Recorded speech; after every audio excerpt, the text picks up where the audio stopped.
Hello दोस्तों, आज की वीडियो में हम बात करेंगे यूपीएससी प्री की। ठीक है, यूपीएससी प्री जो है यूपीएससी सिविल सर्विस एग्जाम का एक बहुत ही इंपॉर्टेंट टॉपिक है। इसको हम लोग दो एग्जाम्पल से समझते हैं। ठीक है, एक एग्जाम्पल है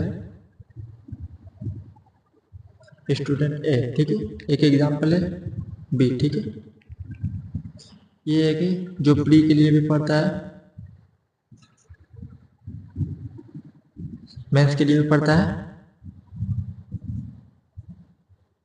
इंटरव्यू के लिए भी पढ़ता है। ये बी है जो सिर्फ प्री के लिए पढ़ता है। ठीक है, ठीक है, सिर्फ प्री के लिए पढ़ता है, मेंस के लिए नहीं पढ़ता है, इंटरव्यू के लिए नहीं पढ़ता है। ठीक है, आप एग्जाम देने गए हैं 2024 का। ठीक है, 2024 का एग्जाम दे लेते हैं। एग्जाम देने गए हैं, आपका प्री नहीं निकला। ठीक है, ये एग्जाम देने गया, इसका प्री निकल गया। ठीक है, इसका भले मेंस तैयार नहीं है। ठीक है, इसके लिए 100 डे का टाइम रहता है। 100 डे में जो प्री का 6 कोर सब्जेक्ट रहता है, ठीक है, हिस्ट्री, ज्योग्राफी, पॉलिटी, इकोनॉमी। ठीक है, क्लियर हो गया। तो ये मेंस का एग्जाम देने चला गया तो 15,000 लोग को टोटल पास करते हैं। ठीक है, 15,000 या 16,000 ऐसे ही लोग पास करते हैं, 14 से 15,000। ठीक है, उनमें इसका नाम आ गया। ठीक है, इनमें से भी अगर किसी और का प्री, अगर इसका तो प्री क्लियर हो गया, मेंस किसी और का तैयार नहीं रहेगा, इसका थोड़ा सा भी मेंस आता होगा तो ये क्वालिफाई हो जाएगा। ठीक है, इंटरव्यू तक भी पहुंच जाएगा, रैंक भी आ जाएगा। ठीक है, भले अच्छा रैंक नहीं आएगा वो बात की बात है, लेकिन आप प्री क्लियर नहीं करते हैं, मेंस के एग्जाम देने ही नहीं सकते। आपका मेंस बहुत स्ट्रॉन्ग है, अगर मेंस का एग्जाम देने ही नहीं जा पाइएगा तो क्या फायदा वैसा पढ़ाई का। ठीक है, इसलिए प्री क्लियर करना बहुत ही जरूरी है। ठीक है, प्री में एक बहुत ही जीएस के लोग पढ़ते हैं, देखिएगा जीएस तो पढ़ते हैं लेकिन सीसेट को बहुत ही हल्के में ले लेते हैं। ठीक है, सीसेट के क्वेश्चन बहुत हार्ड आते हैं। ठीक है, तो इसी में सीसेट के क्वेश्चन देखिएगा, आप सॉल्व कीजिएगा, देखिए सॉल्व नहीं होगा। ठीक है, बहुत ही हार्ड, वो एसएससी के लेवल का यूपीएससी नहीं रहता है। ठीक है, एसएससी लेवल से बहुत ही हार्ड एग्जाम होता है। ठीक, देखिए सबसे कोर सब्जेक्ट जो है कैसे 141 मार्क्स आया 2023 में मेरा, देखिए कैसे आया है। सबसे पहले जीएस के टॉपिक को पढ़ेंगे। ठीक है, जीएस में कौन कौन आता है, सबसे कोर, फोर जो है कोर सब्जेक्ट है। ठीक है, कोर सब्जेक्ट है,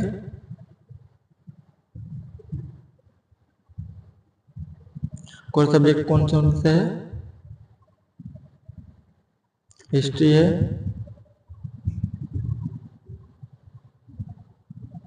जियोग्राफी है,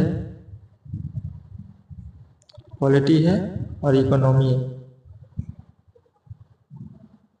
और दो सब्जेक्ट है, इन्वायरमेंट टेक्नोलॉजी, ईवीएस, और science and technology, science and technology है। ठीक है,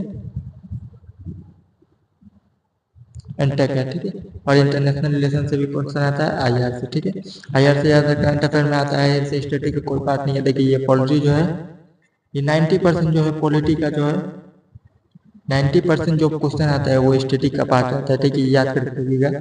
इकोनॉमिक में करंट अफेयर रहता है, जियोग्राफी में नेशनल पार्क वगैरह रहता है। नेशनल पार्क आपको पढ़ने की जरूरत नहीं है, जियोग्राफी का जो स्टैटिक का क्वेश्चन आता है वो देखिएगा, 50% क्वेश्चन स्टैटिक का आता है, 50% ही आपको सॉल्व करना है। ठीक है, इसमें का 90% पूरा स्टैटिक सॉल्व करना है। हिस्ट्री पूरा स्टैटिक ही रहता है, आर्ट एंड कल्चर से एक या दो क्वेश्चन जो रहता है वो करंट अफेयर से आता है। ठीक है, इसमें का पकड़ लीजिए 90%।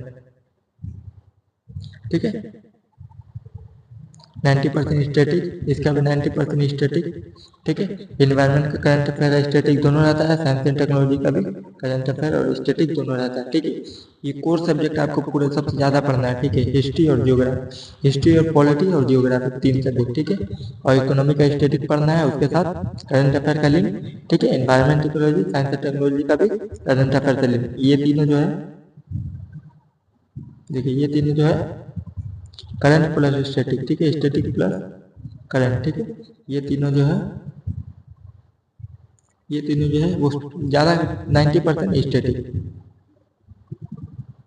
स्टैटिक क्वेश्चन आता है। ठीक है, इसमें देखिए पॉलिटी जो है, पॉलिटी से हर साल 15 से 20 क्वेश्चन आते हैं। ठीक है, 15 से 20 क्वेश्चन, लगभग 30 से 40 मार्क्स का क्वेश्चन। ठीक है, 30 से 40 मार्क्स कट ऑफ कितना जाता है, ज़्यादा से ज़्यादा जाएगा 100 जाएगा। ठीक है, 100 पकड़ के रखिए, 100 आपका लाते हैं तो सेफ जोन है। ठीक है, 100 से नीचे लाते हैं तो थोड़ा सा खतरा हो सकता है, किसी टाइम देखिए कट ऑफ कम जाता है, किसी से ज़्यादा जाता है। 2023 से कट ऑफ बहुत ही कम गया था, 75 गया था। ठीक है, यहाँ पे देखिए पॉलिटी में देखिए 15 क्वेश्चन, इकोनॉमी में भी इतना ही आता है, ठीक है। 30 मार्क्स पकड़ लीजिए, 30 60 मार्क्स इसी में हो गया, ठीक है। जियोग्राफी में भी इतना मार्क्स पकड़ लीजिए, ठीक है। 30 मार्क्स 90 मार्क्स हो गया। और हिस्ट्री, ठीक है। ये 4 सब्जेक्ट आप पकड़ते हैं, देखिए 120 मार्क्स हो गया, ठीक है। इसमें तो कंप्लीट नहीं कर पाइएगा, आप जानते हैं पूरा 100% नहीं होगा। इसमें अगर 80% या 90% क्वेश्चन सॉल्व कर देते हैं, इकोनॉमिक में अगर 90% सॉल्व कर देते हैं और जियोग्राफी में सॉल्व कर सकते हैं, हिस्ट्री में सॉल्व देते हैं अगर, तो देखिएगा एनवायरमेंट, इकोलॉजी और साइंस एंड टेक्नोलॉजी में एक या दो क्वेश्चन 50% भी करते हैं तो आपको प्री आराम से ही क्लियर हो जाएगा, ठीक। इसी तरह ये कोर सब्जेक्ट आपको सबसे ज़्यादा पहले पढ़ना है। कोर सब्जेक्ट के लिए क्या करना पड़ेगा, आप ऑनलाइन अगर क्लास लिए हैं तो वहाँ आपका नोट्स जो मिलेगा वो नोट्स बार बार रिविजन कीजिए, कम से कम प्री से पहले आपका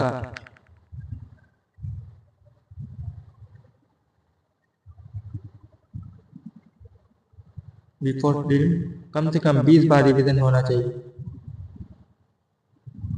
20 बार, ठीक है। 20 बार अगर रिविजन नहीं होगा, 4 बार 5 बार रिविजन करके आप सोचिएगा कि एग्जाम दे देंगे, तो एकदम मस्ट है कि आप एग्जाम में गलती कर रहे हैं, ठीक है। 3 को स्टेटमेंट आएगा, 3 में से एक स्टेटमेंट आपसे गलत होगा ही, एक स्टेटमेंट गलत हो जाएगा तो एक स्टेटमेंट आपको पूरा क्वेश्चन गलत करवा देगा, ठीक है।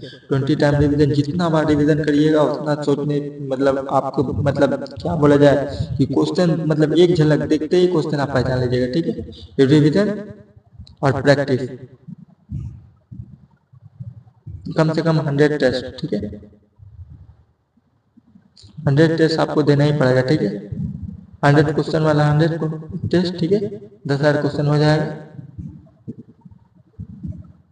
10,000 क्वेश्चन हो जाएगा। और बहुत सारे लोगों के टीचर से सुने होंगे आप लोगों ने कि 10,000 टीचर टेस्ट लगाना बहुत ही जरूरी है। जितना ज़्यादा आप टेस्ट लगाइएगा, ठीक है, जितना ज़्यादा आप प्रैक्टिस करिएगा उतना ज़्यादा गलतियाँ आपसे निकलेगी और गलतियाँ सुधारिएगा, फिर से नई चीज़ें सीखने को मिलेगी, ठीक है।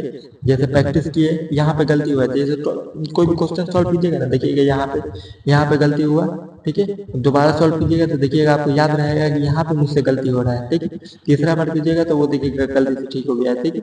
दूसरा क्वेश्चन फिर यहाँ पे मिला गलती, ठीक है। दूसरा बार करें, गलती नहीं हुआ, ठीक है। तीसरा बार किए फिर सही, चौथा बार किए फिर सही, ठीक है। अगर 10 बार आप रिविजन अगर 20 बार करते हैं, ठीक है, पीडीएफ को या फिर कोई भी नोट्स हो जो क्लासरूम से प्रोवाइड किया गया, अगर क्लासरूम ने नहीं लिया, आपने यूट्यूब पे सीख पढ़ रहे हैं, यूट्यूब में मेरा चैनल है MC एक्सप्लेन, ठीक है, वहाँ जाकर देख लीजिएगा। वहाँ पे मैं थोड़ा टाइम लगेगा लेकिन सब वीडियो अपलोड कर दूंगा, और जो टॉपिक से जहाँ जहाँ स्टेटिक्स से क्वेश्चन आया वो क्वेश्चन के साथ ही मैं दिखा दूंगा, ठीक है। क्वालिटी में देखिएगा, कोई भी मतलब टॉपिक में पढ़ा रहा हूँ तो उससे रिलेटेड जितने भी प्रीवियस ईयर में क्वेश्चन आया है वो मैं करा देता हूँ उसी टाइम, ठीक, देख लीजिएगा। उसके बाद पढ़ने के बाद देखिएगा, ऐसा नहीं है कि नोट्स पढ़ने के बाद आप सॉल्व नहीं होगा। नोट्स पढ़ने के बाद जो नोट्स है, नोट्स पढ़ने के बाद वहीं से आप ये नोट्स पढ़े, यहाँ क्वेश्चन है, ठीक है। क्वेश्चन देखिएगा, नोट्स पढ़ने के बाद आपसे आराम से सॉल्व हो जाएगा, ठीक है। अपने ध्यान में, अगर ऐसा होता है कभी कभी देखिएगा बच्चे ध्यान नहीं देते हैं क्लास में, उसके बाद क्वेश्चन जब सॉल्व कराया जाता है तो क्वेश्चन उनसे सॉल्व नहीं होता, ठीक है। मेरे क्लास में भी, मैं बैजिस में पढ़ा हूँ तो वहाँ पे भी ऐसा होता है, ठीक है। मेरे साथ भी बहुत बार हुआ है कि मैंने इधर उधर थोड़ा सा देख लिया 1-2 मिनट, वही 1-2 मिनट का बाद छूट गया, उससे क्वेश्चन सॉल्व नहीं हुआ, ठीक है। इसीलिए क्वेश्चन, मतलब वीडियो को पूरे अच्छे से देखिएगा, उसके बाद सॉल्व कीजिएगा, क्वेश्चन देखिएगा सॉल्व हो जाएगा, ठीक है। और वीडियो को देखने के बाद वो नोट्स के 4 बार 5 बार पढ़ दीजिएगा, तो 4 बार 5 बार पढ़ लीजिएगा अभी, और उसके बाद एग्जाम से पहले 2-3 महीना पहले कम से कम 20 बार रिविजन जरूरी है, ठीक है। हिस्ट्री, पॉलिटी, इकोनॉमी और जियोग्राफी का, ठीक है। और एनवायरमेंट और साइंस एंड टेक्नोलॉजी का बहुत बड़ा सब्जेक्ट नहीं है, छोटा छोटा सब्जेक्ट है, लेकिन उससे भी क्वेश्चन बहुत सारे आते हैं, ठीक है। 14 क्वेश्चन आते हैं, 15, लगभग 15 पकड़ के रखिए। कभी एनवायरमेंट से ज़्यादा आता है, कभी साइंस एंड टेक्नोलॉजी से जाता है, ठीक है। 10 से 15 क्वेश्चन उससे पकड़ के रखिए, ठीक है, वहाँ से आता है तो वो भी छोड़ना नहीं है, वो भी आप पढ़िए पहले। लेकिन 4 कोर सब्जेक्ट जो है, हिस्ट्री, ज्योग्राफी, पॉलिटी, इकोनॉमी, वो सबसे पहले पढ़िए। और सीसेट में ध्यान दीजिए, सीसेट में आपको मैथ नहीं पढ़ना है, मैं बार बार कहता हूँ, मैथ नहीं पढ़ना है, रीजनिंग और रीडिंग कॉम्प्रहेंसिव पढ़ना है, ठीक है। रीडिंग और कॉम्प्रहेंसिव से मिलाकर 50 क्वेश्चन तक आते हैं, 50 आपको सॉल्व नहीं करना है, आपको 28 सॉल्व करना है, ठीक है। 28 सॉल्व कीजिएगा, 66 से ज़्यादा क्वेश्चन आ जाएगा। अगर 50 सही करते हैं तो 28 आपका करेक्ट हो गया, ठीक है। 28 अगर करेक्ट हो गया तो आपका प्री है। अगर ये देखिए, सी सेट अगर आपका क्वालिफाई नहीं होता है तो प्री का पेपर आपका चेक ही नहीं होगा, इसीलिए सी सेट क्वालिफाई करना बहुत जरूरी है, ठीक है। प्री के लिए दोनों ही जरूरी है। आप मेंस अगर प्री पास नहीं करते हैं आप तो मेंस लिखने जा ही नहीं सकते। इसलिए आप प्री को बहुत ज़्यादा ध्यान दें, ठीक है। बहुत सारे लोग देखिएगा प्री में बहुत सारे फेल होते हैं, लेकिन प्री ही उनका मेन रीजन रहता है, ठीक है। प्री में छोटा से छोटा मिस्टेक आपका प्री क्लियर फेल करवा देगा, ठीक है। इसलिए प्री में ज़्यादा ध्यान दीजिए। मेंस तो एक मेंस देखिएगा 3 महीना, 100 दिन, 100 दिन बाकी रहता है मेंस का। 100 दिन में बहुत टाइम है आपके पास। ऑप्शनल प्री से पहले इतना है कि ऑप्शनल कंप्लीट करके रखिएगा, ठीक है। ऑप्शनल आई थी थोड़ा थोड़ा करके पढ़िएगा, 1 घंटा आधा घंटा करके पढ़िएगा ऑप्शनल आई थी। और बाकी जो जीएस का पेपर होता है वो प्री के साथ ही ज़्यादातर क्लियर हो जाता है, ठीक है। हिस्ट्री, पॉलिटी, इकोनॉमी, जियोग्राफी जो होता है वो मतलब जीएस के साथ ही कंप्लीट होता है। प्री वाले सब्जेक्ट के साथ ही आधा कंप्लीट हो जाता है, थोड़ा मोड़ा पढ़ना रहता है मेंस वाला टॉपिक। और 2-3 सब्जेक्ट है, social issue, social justice, disaster management और इंटरनल सिक्योरिटी। ये 3-4 सब्जेक्ट है जो मेंस के लिए पढ़ना पड़ता है, वो आप प्री के बाद भी पढ़ सकते हैं, ठीक है। लेकिन ये कोर्स सब्जेक्ट जो है 4 कोर्स सब्जेक्ट, उसमें सबसे ज़्यादा ध्यान दीजिए। और environment, ecology, science and technology में मैथ्स में ज़्यादा क्वेश्चन आता नहीं है, 3-4 क्वेश्चन आता है, ठीक है। उसमें ज़्यादा चाप लेना नहीं है, ठीक है। कोर्स सब्जेक्ट में आप ध्यान दीजिए, देखिए क्वालिफाई हो जाएगा, प्री भी पास होगा, मेंस भी पास होगा, इंटरव्यू भी पास होगा और आपका रैंक भी आ जाएगा, ठीक है। आप अगर कोई भी ऑनलाइन क्लास नहीं लिए हैं, यूट्यूब पे आप पढ़ना चाहते हैं तो हमारे चैनल पे जुड़ सकते हैं, ठीक है। मैं अपने चैनल पे पूरा कंप्लीट सिलेबस करा दूंगा, ठीक है। 2025 के प्री से पहले, ठीक है, 2025 के प्री से पहले मैं पूरा सिलेबस कंप्लीट करा दूंगा, ठीक है। प्री के वाला, ठीक है। मेंस वाला सिलेबस मेंस से पहले करा दूंगा, प्री वाला सिलेबस प्री से पहले करा दूंगा, ठीक है। 4 जो कोर्स सब्जेक्ट है वो वाला, ठीक है। हिस्ट्री, ज्योग्राफी, पॉलिटी, इकोनॉमी और एनवायरमेंट इकोलॉजी और साइंस एंड टेक्नोलॉजी भी करा दूंगा, ठीक है। साइंस एंड टेक्नोलॉजी और एनवायरमेंट इकोलॉजी जो हम पढ़ाऊंगा वो सिर्फ प्री पॉइंट ऑफ होगा, ठीक है, प्री के पॉइंट ऑफ व्यू से। और जो ये कोर्स सब्जेक्ट है वो प्री और मेंस दोनों के व्यू से पढ़ा दूंगा, ठीक है। पॉलिटी मैंने आधा कंप्लीट करा दिया है, ठीक है। यूनियन एग्जीक्यूटिव या यूनियन लेजिस्लेचर जो है वो बड़ा बड़ा टॉपिक जो है वो कंप्लीट करा चुका हूँ, ठीक।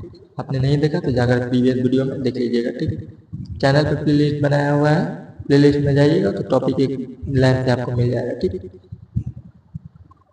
ठीक है, अगले वीडियो में मिलते हैं एक नए टॉपिक के साथ, ठीक है। Thank you, bye bye.